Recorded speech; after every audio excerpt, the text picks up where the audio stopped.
அஸ்ஸலாமு அலைக்கும். இன்றைக்கி நம்ம ஹபீஸ் கிச்சனில் பார்க்க போகிற ரெசிபி லட்டு ரெசிபி தான். அதுவும் முருங்கைக்கீரை வச்சு பண்ண போகிறோம். முருங்கைக்கீரையில் நிறைய சத்துக்கள் இருக்குதுன்னு எல்லாத்துக்குமே தெரியும். முருங்கைக்கீரையில் லட்டான்னு நினைப்பீங்க. ஆமாங்க, முருங்கைக்கீரையில் லட்டு நல்லா டேஸ்டியாக பண்ணலாம், ஹெல்த்தியானதும் கூட. வாங்க அதுக்கு என்னென்ன பொருட்கள் எப்படி பண்ணலாங்கிறத பார்த்துடலாம்.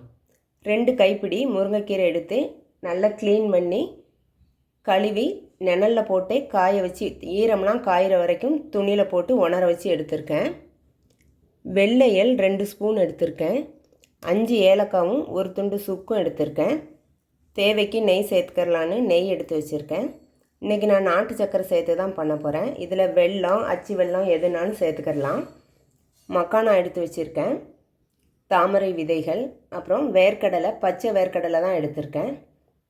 கருப்பு கவுனி அரிசி எடுத்து அலம்பி துணியில் போட்டு உணர வச்சு எடுத்திருக்கேன். அதே போல் கருப்பு உளுந்தும் எடுத்திருக்கேன். அதையுமே கழுவி தான் எடுத்து வச்சுருக்கேன். பாதம், முந்திரி எடுத்து வச்சுருக்கேன். வாங்க இது எப்படி பண்ணலாங்கிறத பார்த்துடலாம்.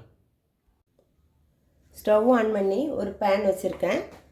அதில் நம்ம எடுத்து வச்ச முருங்கைக்கீரை போட்டு வறுத்துக்கிறலாம்.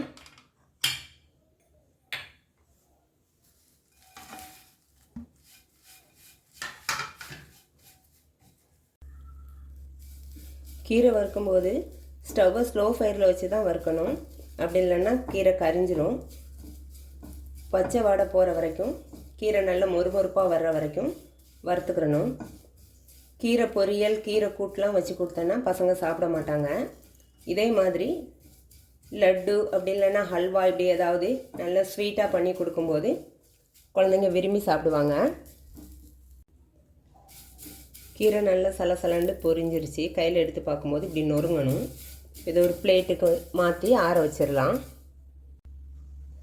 முருங்கைக்கீரையை ஒரு பிளேட்டுக்கு மாற்றி ஆற வச்சாச்சு.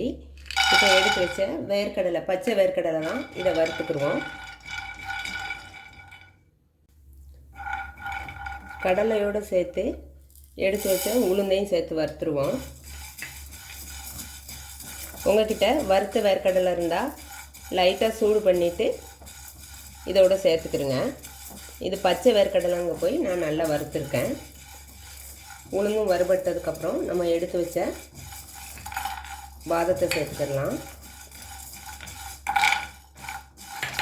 பாதம், முந்திரி எல்லாத்தையும் சேர்த்தாச்சு. இது எல்லாம் வறுபடட்டும். எல்லாமே நல்லா வறுபட்டுருச்சு. இப்போ இதோட 5 ஏலக்காயும் ஒரு துண்டு சுக்கும் எடுத்திருக்கேன். அதையும் சேர்த்து வறுத்துட்டு இதை ஒரு பிளேட்டில் தட்டி ஆற வச்சுருவோம். பிளேட்டில் தட்டி ஆற வச்சாச்சு. அடுத்து கருப்பு கவுனி அரிசியை வறுத்துக்கலாம். அரிசியும் நல்லா வறுபட்டுருச்சு. இப்போ இதை எடுத்து இந்த நட்ஸோடு சேர்த்துருவோம். ஆறட்டும். வெள்ளை எள் எடுத்தோம்ல, அதையும் வறுத்துருவோம். உங்களுக்கு விருப்பம் இல்லைன்னா நீங்கள் கருப்பு எள் கூட சேர்த்துக்கலாம். எள் வறுபட்டுருச்சு. இப்போ இதை ஒரு பிளேட்டில் மாற்றி இதையும் ஆற வச்சுட்டு மக்கானா, தாமரை விதையும் வறுத்து எடுத்துருவோம். தாமரை விதைகளையும் வறுத்தாச்சு. வறுபட்டுருச்சான்னு பார்க்குறதுக்கு ஒன்று எடுத்து இப்படி நசுக்கி பார்த்தாலே பொறுண்டு உடஞ்சி விழுந்துடும். இந்த ஸ்டேஜில் ஸ்டவ் ஆஃப் பண்ணிடுவோம். ஆஃப் பண்ணி இதையும் ஆற வச்சிடலாம். முருங்கைக்கீரை நல்லா ஆறிடுச்சு. மிக்ஸி ஜாரில் சேர்த்துட்டேன். பவுட்ரு பண்ணிவிட்டு வந்துடுறேன். முருங்கைக்கீரையை பவுட்ரு பண்ணியாச்சு.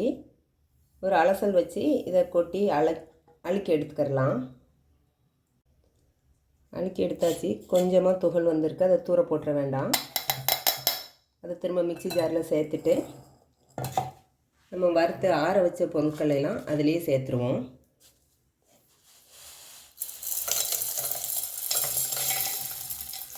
இதையும் பவுட்ரு பண்ணிவிட்டு வந்துடுறேன். பவுட்ரு பண்ணியாச்சு. அழுக்கி எடுத்துருவோம்.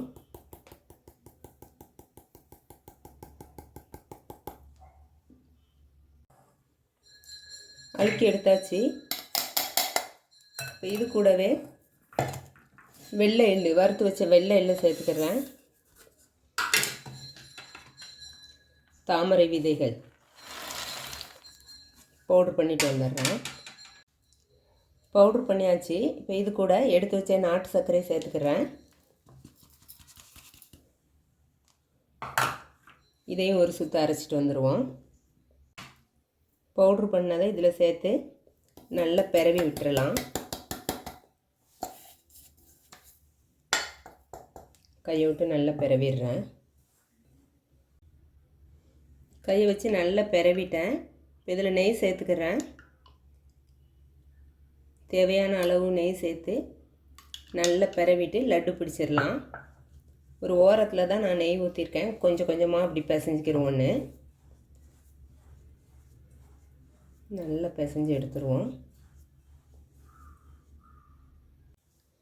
நெய் ஊற்றி நல்லா பெரவிட்டேன். இப்போ கொஞ்சமாக மாவு எடுத்து அழுத்தி பார்ப்போம். லட்டு பிடிக்க வருது. இருந்தாலும் இன்னும் ஒரு ஸ்பூன் நான் நெய் ஊற்றிக்கிறேன்.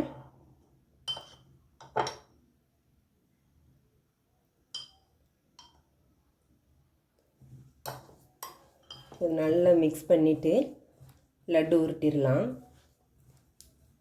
மிக்ஸ் பண்ணும்போதே நல்ல வாசம் வருது. இந்த லட்டுக்கு நம்ம சேர்த்துருக்க பொருட்கள் அம்புட்டுமே ஹெல்த்தியான பொருட்கள் தான். லட்டு உருட்டிடுறேன்.